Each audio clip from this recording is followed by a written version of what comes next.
قصیدہ بردہ شریف کے مصنف حضرت امام شرف الدین محمد بن سعید بوسری ہیں، جو اپنی زمانے کے عاشق رسول تھے۔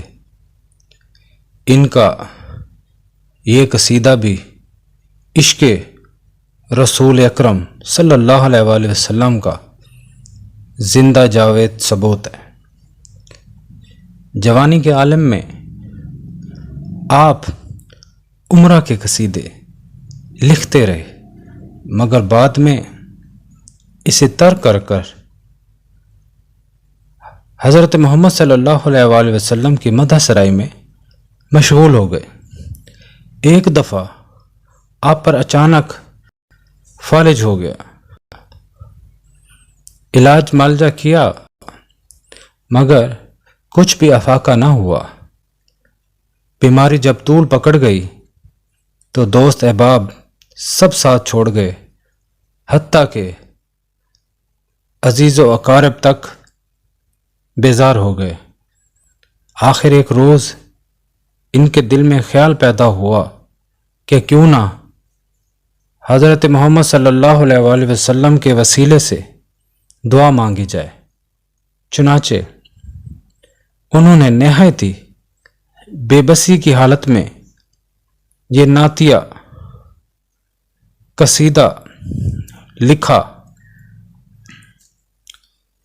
اور بارگاہ رسالت میں عقیدت مندی کے پھول پیش کیے۔ پھر کچھ عرصے تک یہی قصیدہ پڑھتے رہے، حتیٰ کہ ایک روز روتے روتے سو گئے۔ خواب میں حضرت محمد صلی اللہ علیہ وآلہ وسلم کی زیارت نصیب ہوئی۔ آپ نے امام بوسری کے جسم پر ہاتھ پھیرا تو جب امام بوسری بیدار ہوئے تو انہوں نے محسوس کیا کہ بالکل تندرست ہو گئے ہیں اور ان کا مرض جاتا رہا۔ یہ قصیدہ 660 ہجری میں لکھا گیا تھا اور صدیاں گزرنے کے بعد بھی آج تک بالکل ایسے ہی محسوس ہوتا ہے کہ جیسے ابھی ابھی لکھا گیا ہے۔ اس قصیدہ میں ایک طرح کے درود شریف جیسی خصوصیات ہیں، لہذا جو شخص اسے خلوص دل سے پڑھتا رہے، سنتا رہے، اس میں عشق رسول صلی اللہ علیہ وآلہ وسلم پیدا ہو جاتا ہے۔ اس کی دینی دنیاوی حاجات حضور صلی اللہ علیہ وآلہ وسلم کے وسیلے سے پوری ہو جاتی ہیں اور روز محشر میں حضور کی شفاعت بھی نصیب ہوگی انشاءاللہ عز و جل۔ قصیدہ بردہ شریف کے اشعار پیش خدمت ہیں۔ زی مسلم کے ہمسائگان کی یاد میں تیری آنکھوں سے آنسو بہہ رہے ہیں، جن میں خون ملا ہوا ہے جو برابر رواں دواں ہے۔ کاظمہ یعنی مدینہ منورہ کی طرف سے دلکش ہوا چل پڑی ہے، یا اندھیری رات کوہ عزم سے بجلی چمکی ہے۔ تیری آنکھوں کو کیا ہوا کہ تو انہیں آنسو روکنے کے لیے کہتا ہے، مگر وہ بے اختیار آنسو بہائے جا رہی ہیں۔ ایسے ہی تیرے دل کو کیا ہوا، وہ سنبھلنے کے بجائے اور غمناک ہو رہا ہے۔ کیا محبت میں رونے والا عاشق یہ خیال کرتا ہے کہ بہتے ہوئے آنسو اور دل کی آڑ میں اس کی محبت کا راز چھپ جائے گا؟ ہرگز اس طرح چھپ نہیں سکتا۔ اگر تو حضور صلی اللہ علیہ وآلہ وسلم کا عاشق نہیں تو پھر کھنڈرات یعنی مکہ مکرمہ کے اثرات پر کیوں آنسو بہا رہا ہے؟ ایسے ہی محبت میں درخت جاں اور کوہ عزم کی یاد میں کیوں راتوں کو جاگتا رہتا ہے؟ تیری محبت پر تیرے آنسو اور تیری بیماری گواہی دے رہی ہے، یہ دونوں پکے اور سچے گواہ ہیں، تو پھر تو اپنے عشق سے کس طرح انکار کر سکتا ہے؟ اور درد محبت نے تیرے رخساروں پر آنسو اور لاغری کے باعث زرد گلاب اور گلنار کی مانند دو غم کے نمایاں آثار پیدا کر دیے۔ رات مجھے محبوب کا خیال آ گیا جس کے باعث میں رات بھر جاگتا رہا۔ ہاں، محبت دنیاوی لذات کو غم کے باعث فنا کر دیتی ہے یا اس میں مائل ہو جاتی ہے۔ اے میرے عشق پر ملامت کرنے والے، میرا عشق نبی جوانوں جیسا ہے جو کبھی ختم نہیں ہو سکتا، لہٰذا میری معذرت قبول کیجیے، اور اگر تو انصاف کرتا تو تجھے ملامت نہ کرتا۔ میرے عشق کا تذکرہ دوسروں تک بھی پہنچ چکا ہے، اب تو نہ میرا راز محبت چھپ سکتا ہے اور نہ میرا مرض رفع ہو سکتا ہے۔ اے نصیحت کرنے والے، بے شک تو خلوص سے مجھے نصیحت کرتا ہے، لیکن میں اسے قطعاً نہیں سنتا ہوں، کیونکہ عاشق ملامت کرنے والوں کی ملامت سے بے نیاز ہو جاتا ہے۔ بلا شبہ میرے نفس امارہ نے، جو مجھے برائی کی دعوت دیتا رہتا ہے، نے اپنی نادانی سے ڈرانے والے بڑھاپے کی نصیحت کو قبول نہ کیا، اور اس مہمان کے لیے جو اچانک میرے سر پر آ گیا، میرے نفس امارہ نے نیک عملوں سے اس کی مہمان نوازی نہ کی۔ اگر میں جانتا ہوتا کہ میں اس مہمان کی عزت نہیں کروں گا تو میں اس راز پیری کو، یعنی کہ سفید بالوں کو، وسما سے چھپا لیتا۔ کون ہے جو میرے گمراہ نفس کی سرکشی سے روکنے کا ذمہ لے، جس طرح کے سرکش گھوڑوں کو لگام ڈالنے سے روکا جاتا ہے؟ سرکش نفس کی خواہشات کو گناہوں سے ختم کرنے کا ارادہ مت کر، کیونکہ کھانا زیادہ کھانے والے کی خواہش کو مزید کھانے کا عادی بنا دیتا ہے۔ نفس کی مثال دودھ پینے والے بچے کی طرح ہے۔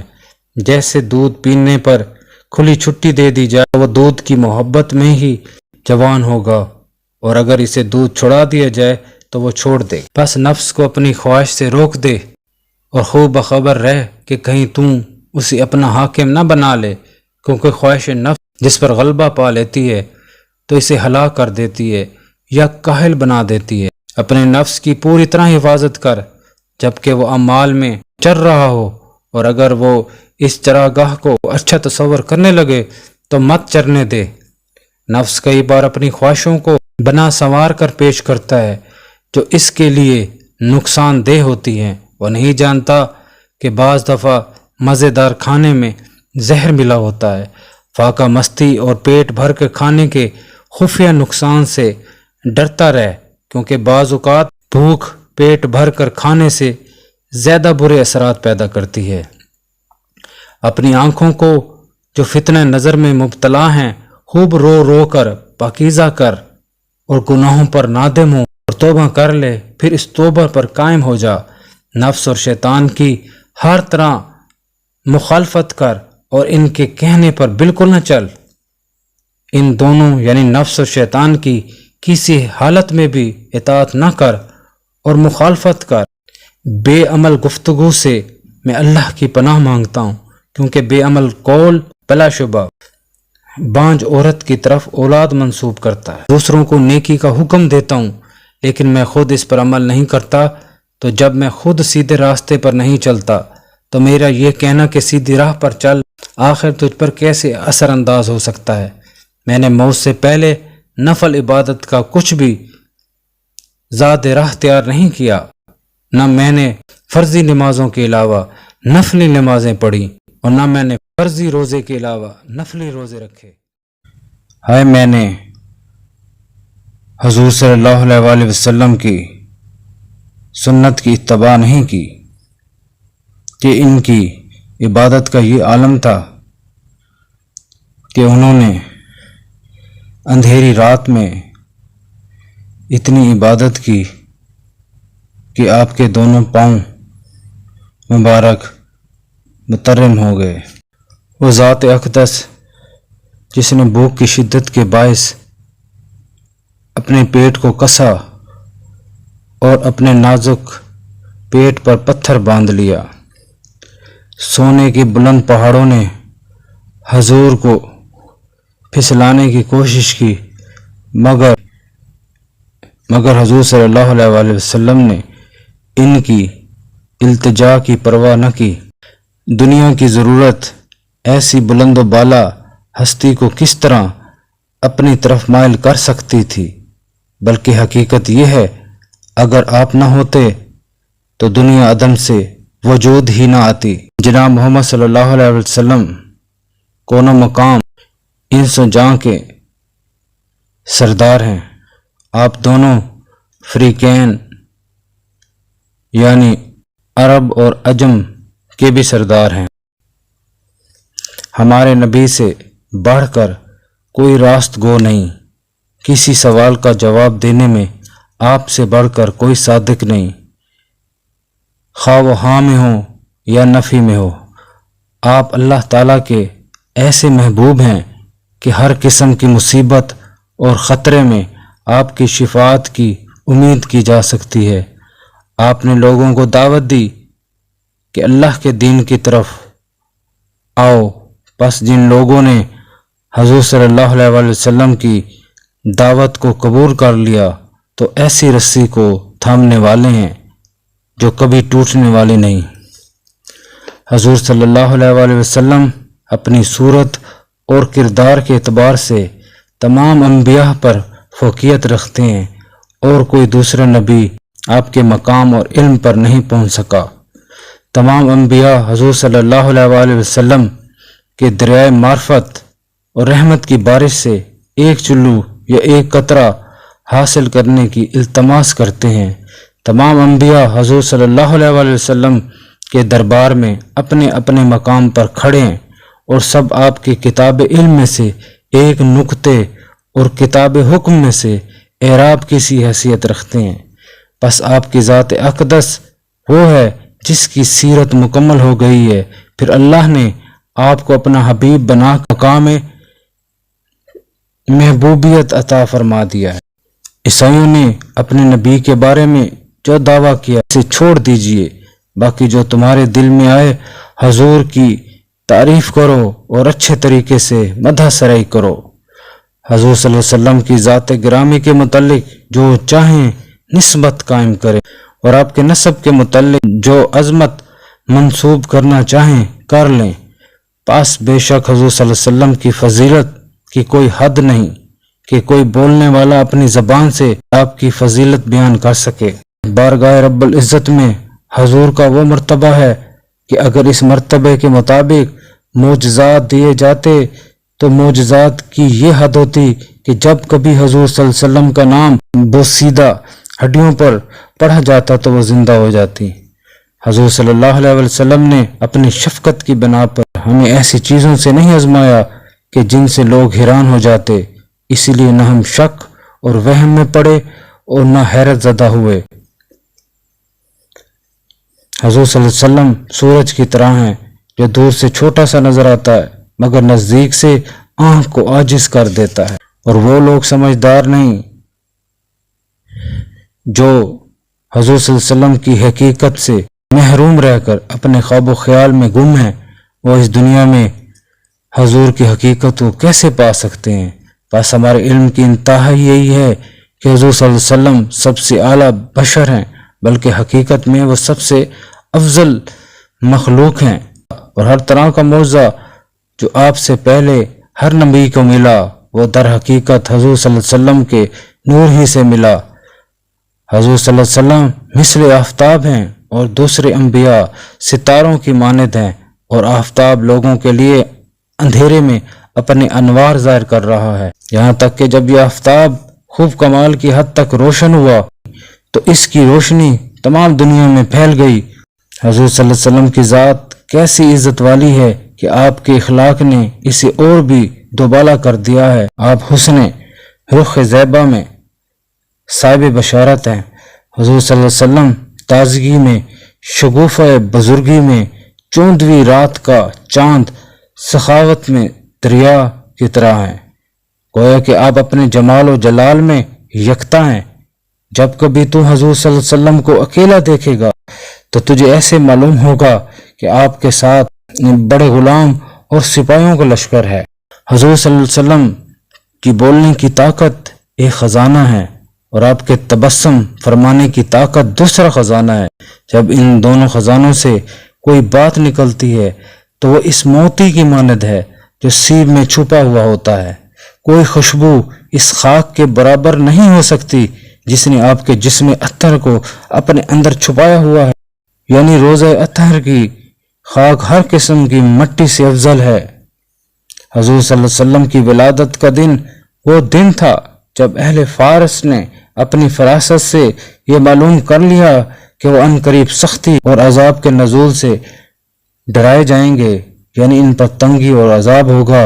حضور صلی اللہ علیہ وسلم کی ولادت کے دن کسرا کا محل پاش پاش ہو گیا، آتش کدہ ایران کی آگ اور اس کے شعلے ہمیشہ کے لیے ٹھنڈے ہو گئے۔ نہر فرات بسبب شرمندگی اپنی اصل جگہ بدل گئی اور دوسری جگہ پر بہنے لگی، گویا آگ میں غم کی وجہ سے پانی کی سی خاصیت یعنی تری پیدا ہو گئی اور پانی میں آگ کی سی یعنی تپش پیدا ہو گئی۔ حضور کی پیدائش کے وقت جناب آپ کی نبوت پر شہادت دے رہے ہیں اور آپ کی نبوت کے انوار چمک رہے ہیں اور حقیقت باتوں اور شہادتوں سے ظاہر ہو رہی تھی۔ منکرین حق جان بوجھ کر اندھے ہو گئے، باوجود یہ کہ اس سے پہلے ان کا منجم انہیں یہ خبر دے چکا تھا کہ ان کا جھوٹا دین اب باقی نہیں رہے گا۔ انہوں نے آسمان پر شاب ثاقب ٹوٹتے ہوئے دیکھے، اسی طرح زمین پر بتوں کو گرتے ہوئے دیکھا، اس کے باوجود وہ لوگ اندھے اور بہرے رہے، یہاں تک کہ شیطانوں پر شاب ثاقب کے ٹوٹنے کے اس قدر زیادہ ٹکڑے پڑے کہ وہ آسمان کے دروازوں کو چھوڑ کر ایک دوسرے کے پیچھے بھاگنے لگے۔ نبی صلی اللہ علیہ وسلم نے کنکریوں کو اس طرح پھینکا کہ وہ ہاتھوں سے تسبیح پڑتی ہوئی نکلی، جس طرح کہ اللہ تعالیٰ نے حضرت یونس علیہ السلام کو جب مچھلی کے پیٹ سے باہر پھینکا تو وہ تسبیح پڑھ رہے تھے۔ حضور صلی اللہ علیہ وسلم کے بلانے پر درخت سجدہ کرتے ہوئے بغیر پاؤں کے اپنے پنڈلیوں پر چلتے ہوئے حاضر ہو گئے۔ درخت جب آپ کی خدمت اقدس میں حاضر ہوئے تو گویا ان درختوں کے آنے کی وجہ سے زمین پر سیدھی سطریں پڑ گئیں اور ان درختوں کی شاخوں نے ان سطروں کے درمیان خوبصورت خط میں کتابت کر دی۔ وہ درخت اس بادل کی طرح تھے جو حضور صلی اللہ علیہ وسلم کو جہاں وہ تشریف لے جاتے ساتھ ساتھ چلتے جاتے اور سارے مبارک پر سایہ کرتے اور آپ کو دوپہر کی تیز دھوپ سے محفوظ رکھتے۔ میں دو ٹکڑے ہوئے چاند کی قسم کھا کر کہتا ہوں، اس چاند کو حضور صلی اللہ علیہ وسلم کے قلب مبارک سے سچی نسبت تھی اور میری یہ قسم سچی اور پکی ہے۔ میں نے جب کبھی آپ کے ہاتھ مبارک سے دین و دنیا کی دولت کی خواہش کی تو مجھے ان بہترین ہاتھوں سے جنہیں چوما جاتا ہے سب کچھ مل گیا۔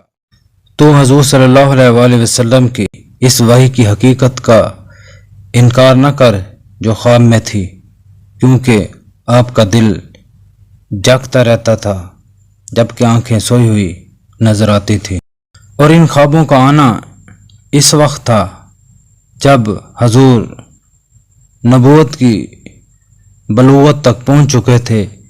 بس اس حال میں جبکہ نبوت کا وقت آ پہنچا، وحی کا انکار کرنے کی کوئی وجہ جواز نہیں۔ کتنی مرتبہ آپ کے ہاتھوں نے مریضوں کو چھو کر اچھا کر دیا اور دیوانوں کو قید جنون سے رہا کر دیا، اور کتنی بار گمراہوں کو ہدایت ملی۔ آپ کی دعا نے خشک سالی کو نئی حیات بخش دی، یہاں تک کہ وہ سال نہایت سرسبز زمانوں کی پیشانی میں نمایاں ہو گیا۔ وہ بادل اس قدر زور سے برسا یہاں تک کہ وادیاں دریا کی مانند ہو گئیں۔ اے دوست، مجھے حضور صلی اللہ علیہ وسلم کے ان معجزات میں مشغول رہنے دے کہ جو اس طرح ظاہر اور روشن ہیں جس طرح آگ رات کے وقت بلندی کوہ کو روشن کر دیتی ہے۔ بکھرے ہوئے موتیوں کی قدر و قیمت پھر بھی کم نہیں ہوتی اگر انہی موتیوں کو ہار میں پرو دیا جائے تو ان کی زیبائش اور بڑھ جاتی ہے۔ حضور کی ذات گرامی کی اخلاق حسنہ اور شمائل اتنے اچھے ہیں کہ وہاں تک مدح سرائی کی امیدیں رسائی حاصل نہیں کر سکتی۔ اے سب سے اچھے سخی جس کے دربار میں اہل حاجت تیز رفتار اونٹیوں پر بیٹھ کے چلے آتے ہیں، اے وہ ذات جو عبرت حاصل کرنے والے کے لیے بڑی نشانی ہے، اے وہ ذات جو غنیمت جاننے والے کے لیے سب سے بڑی نعمت ہے۔ آپ نے رات کے کچھ حصے میں حرم مکہ سے بیت المقدس تک سفر کیا، جیسا کہ 14ویں کا چاند اندھیری رات میں چلتا ہے۔ آپ رات ہی رات میں اوپر کی طرف پرواز کرتے گئے، یہاں تک کہ کعبہ کوسین کا بلند مقام پا لیا، جہاں آج تک نہ کوئی پہنچا اور نہ پہنچے گا۔ بیت المقدس میں تمام انبیاء اور رسولوں نے آپ کو اپنا امام بنایا، جس طرح کہ آقا اپنے خادموں کا پیشوا بنایا جاتا ہے۔ آپ نے 7 آسمانوں کا سفر کیا، پیغمبروں میں گزرتے ہوئے طے کیا، اور آپ کے ساتھ جو فرشتے تھے آپ ان سب کے سردار تھے۔ آپ بڑھتے بڑھتے اس مقام تک پہنچے کہ کسی دوسرے آگے بڑھنے والے کے لیے کوئی درجہ قرب نہ رہا اور نہ کسی اور چڑھنے والے کے لیے کوئی اور جگہ باقی رہی۔